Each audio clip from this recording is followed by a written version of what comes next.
Le vote A. Parlez, parlez, parlez, parlez, parlez.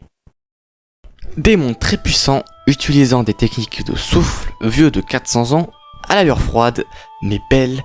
Aujourd'hui on parle du triste passé de Kokushibo.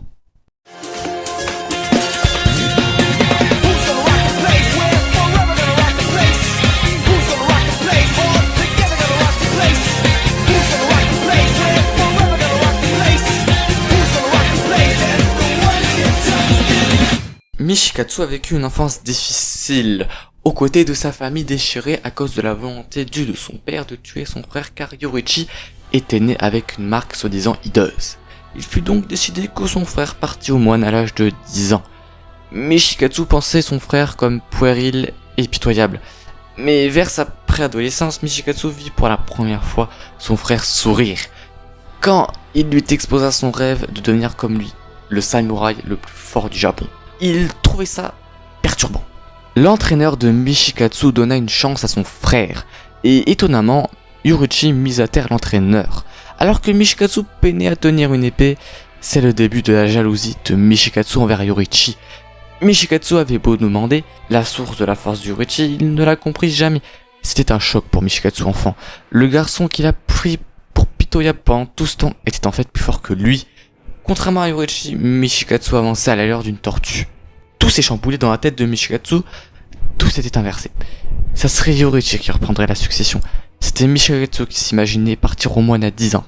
Son rêve de devenir samouraï ne se réaliserait donc jamais. Un soir, Yoruichi frappa à la porte de Michikatsu à 3h du matin pour annoncer la mort de leur mère. Michikatsu se questionna sur le côté soudain de la mort de leur mère. Yoruichi n'en savait rien et spécula sur son départ immédiat au temple. Yoruichi fit ses au revoir à Michikatsu, totalement désemparé, en lui montrant la flûte que Michikatsu lui avait offert auparavant comme signe que jamais, et malgré la distance, Yoruichi ne l'oublierait jamais. Il partit avec tout ce qu'il avait déjà sur lui, avec un sourire aux lèvres. Michikatsu comprit avec tous les détails de la mort de sa mère, sur la maladie attaquant son flanc gauche, et donc pourquoi Yoruichi prenait dans ses bras sa mère du côté gauche. En fait, Yoruichi aidait sa mère. Il se mit à ce moment-là de mépriser Yoruichi, soi-disant prodige de tout son cœur. 10 années passèrent et Michikatsu les vit paisiblement. Il fonda une famille avec sa bien-aimée, cependant un jour un démon attaqua son campement, et le temps qui stagnait depuis ces 10 dernières années se remit en route quand il revit Yoruichi les secourir de ce démon. La haine et l'envie partis depuis 10 ans reprit dans son esprit. Yoruichi s'excusa de ne pas avoir pu sauver tout son campement. Michikatsu prit une grande décision. Il quitta sa famille pour suivre la voie des pourfendeurs de démons comme son frère. Michikatsu se mit à développer la marque, bientôt semblable à celle de Yoruichi. Mais au final, il ne put maîtriser le même souffle que Yoruichi, le souffle du soleil. Il n'apprit qu'un dérivé baptisé plus tard le souffle de la lune. Il pensait pouvoir rattraper Yoruichi avec l'entraînement, mais rien n'y fait. Leur différence de niveau était tout simplement trop lointaine.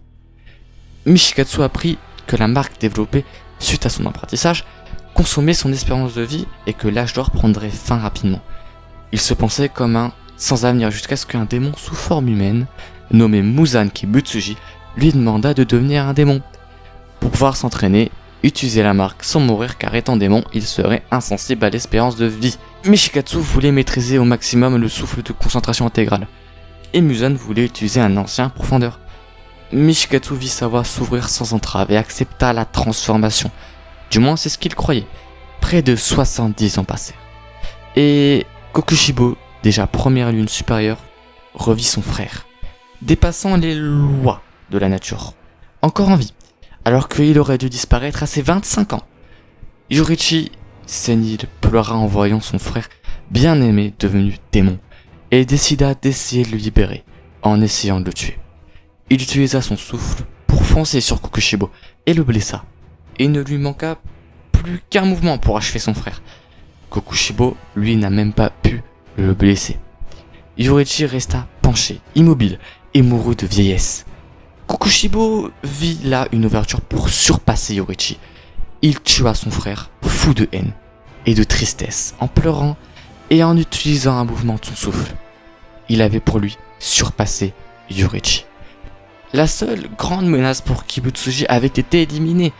Kokushibo enchaîna les paliers de puissance en tuant des piliers, des villages, des hommes, des femmes, des enfants, avec des siècles de vie pour arriver au jour où il affronta Tokito Muchiro, son descendant sur des siècles, Genya Shinazugawa, Sanemi Shinazugawa, le pilier du vent actuel, et Himejima Gyome, le pilier de la roche actuelle.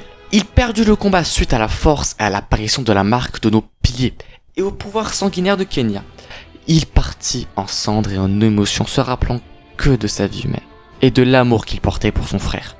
Kokushibo partit en cendres, pourtant considéré comme invincible, en ne laissant que de lui le reste de son Aori et la flûte qu'il avait offert à Yoruichi étant enfant et qu'il a récupéré sur son cadavre des siècles auparavant. C'était l'histoire de Kokushibo, destiné à toujours être derrière Yoruichi. Kokushibo est un antagoniste majeur de soutien de Demon Slayer. Il est un démon affilié aux 12 lunes supérieures, occupant la position la plus élevée, première lune supérieure. Il y a plus de 4 siècles, pendant l'ère Sengoku, Kokushibo était un humain du nom de Mishikatsu Tsurugikuni. Mishikatsu est un ancien tueur de démons et le frère jumeau aîné de Yoruichi Tsugikuni. Kokushibo est aussi l'ancêtre de Muchiro Tokito et de Yuichiro Tokito. Et celui qui a fait de Kegaku le doyen de Zenitsu, Agatsuma, un démon, et rejoint les 12 lunes démoniaques. En tant que démon, Kokushibo a pris la forme d'un grand homme à la peau pâle, avec des cheveux longs et hérissés, qu'il gardait en queue de cheval. Ses cheveux commencent en noir et se terminent en bordeaux. Il a 3 paires d'yeux sur le visage avec une sclérotique rouge et des iris jaunes. Sa paire d'yeux du milieu comportait le kanji de première lune démoniaque. Et des marques rouges ressemblaient à des flammes ont été vues sur son visage et son cou. Kokushibo portait un kimono nagaki, un motif violet et noir, un pantalon akama noir noué avec un tissu blanc. Il portait une épée à sa taille qui avait des yeux dans l'espace entre la tsuga enveloppant le manche de son épée. La garde et la lame se sont également révélées plus tard avoir des yeux et des veines. En tant qu'humain, l'apparence de Kokushibo était presque identique à sa forme démoniaque, à l'exception du nombre d'yeux, de sourcils, proéminents évidemment, et notamment de sa peau moins pâle. Ses yeux avaient des iris bruns, une sclérotique normale et blanche comme un humain. Après avoir été décapité par Sanemi Shinazugawa et Gyome Imajima, Kokushibo a évolué vers une version grotesque de son apparence de démon avec des crocs saillants, une paire de cornes et plusieurs appendices pointus de son corps.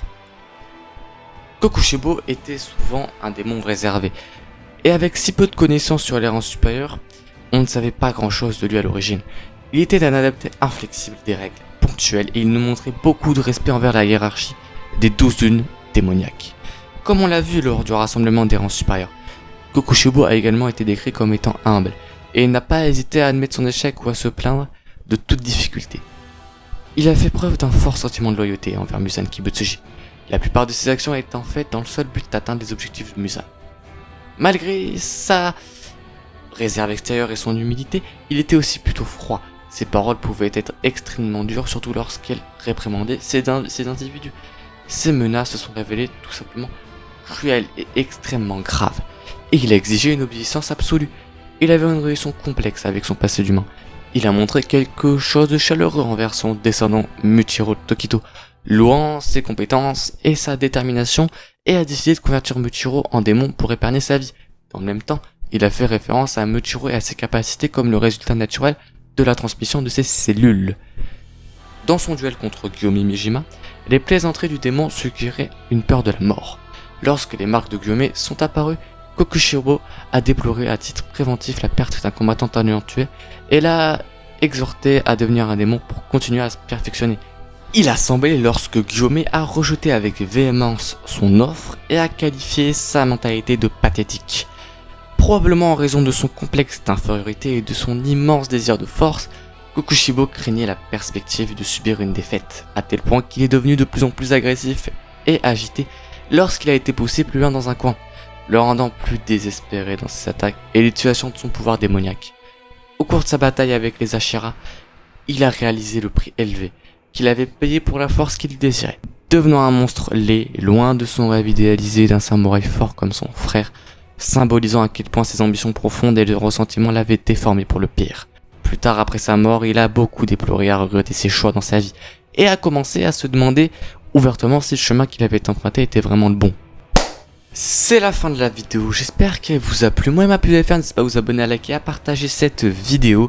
N'hésitez pas à deviner la musique que je vais mettre à la fin de la vidéo.